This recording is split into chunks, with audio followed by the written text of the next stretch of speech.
In a world full of noise, don't chase flies. This is absolutely something else, guys. One viewers and subscribers, you know what time it is, and I'm getting nakala. The long-awaited Joya is finally dropped, and it seems like he's gonna close his league next year, according to him. Won. Yes, let's talk about this song here because this guy is being very careful. So as we go along, nalewa code boom tech film mean or signify. Thank you all in our mean for your wonderful This Is Something Else, and big shout out to the This Is Something Else crew. You always motivate me a lot.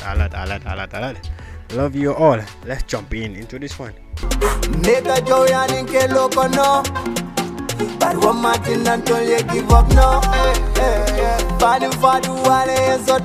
Now basically Jizzle is saying that for a while now he has been hated and sowed wickedness. Pul muy gëna leer sa boy bi mene naka mom yaga nañ diko soxore enen yaga nañ diko bañ comme yaga na ci lolu dal yi, which is something else. But that doesn't make us to give up despite all the fights and the hatreds, the wickedness. That doesn't make us to give up. Father and mother's prayers are holding me. Come like nyani yai ak bay nyoko tie or seal. So every youth out there, utile nyani yai ak bay. That is your weapon and seal.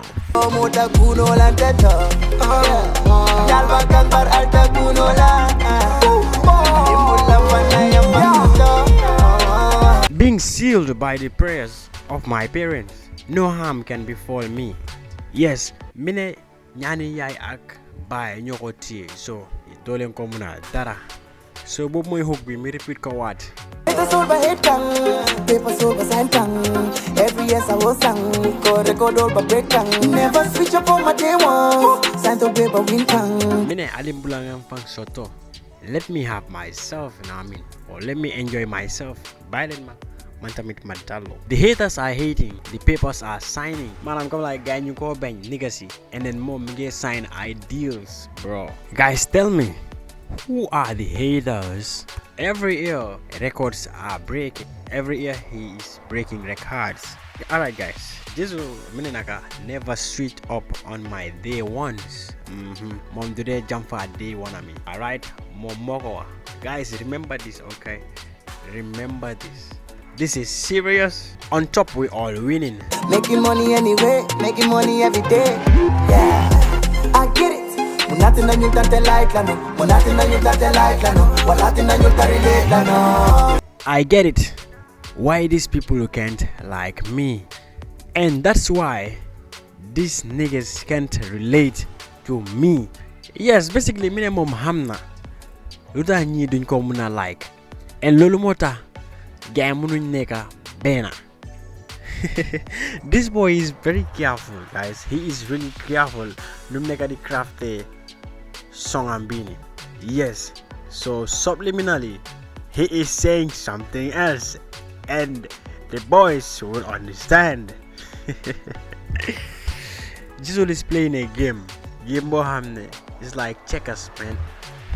Yeah, and I think next year is gonna be really serious because this guy game plan boom tech is serious. Absolutely. Yes, guys, keep remembering this.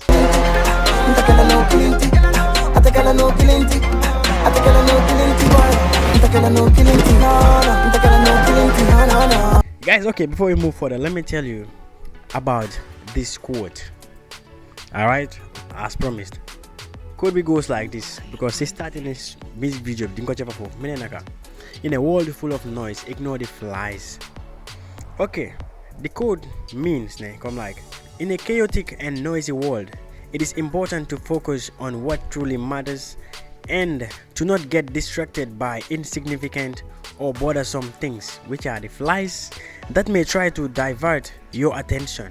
By ignoring the flies or small irritants, one can stay focused on what is important and maintain their sense of direction and purpose amidst the distractions of the world.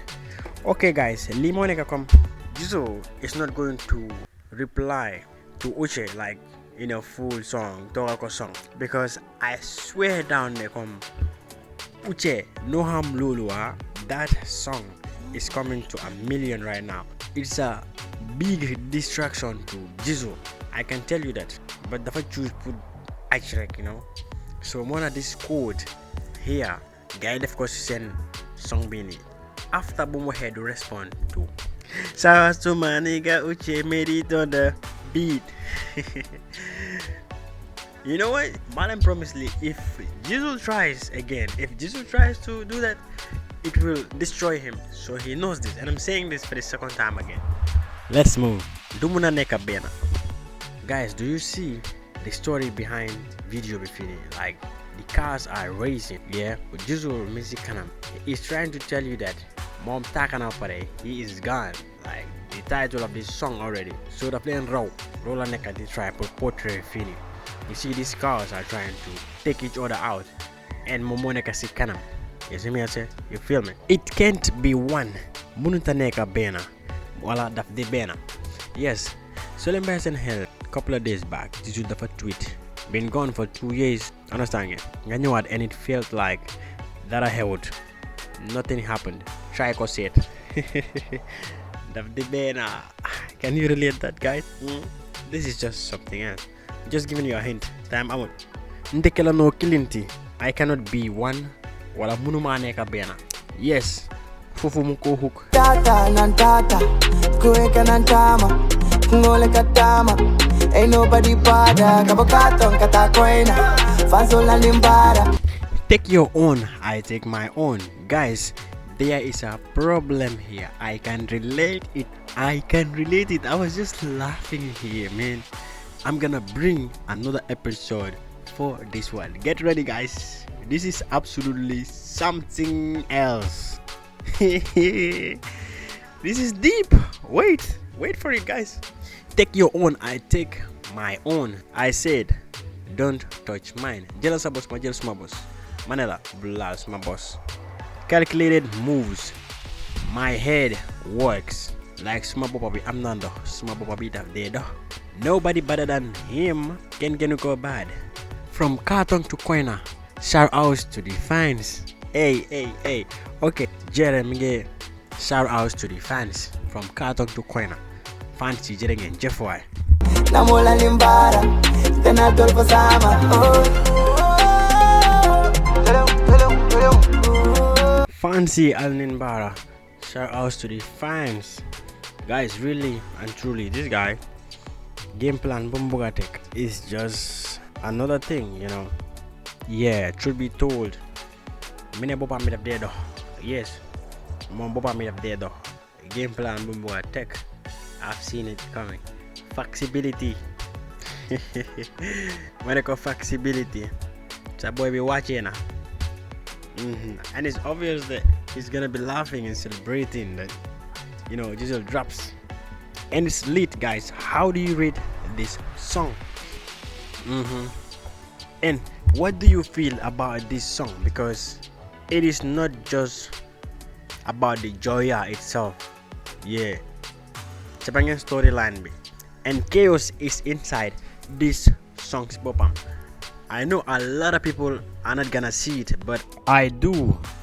Missy Beat song with fee, and I'm going to reveal it soon, guys.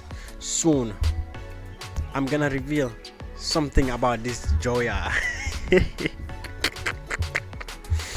This is definitely something else, guys. I'll be seeing you on another one. Peace.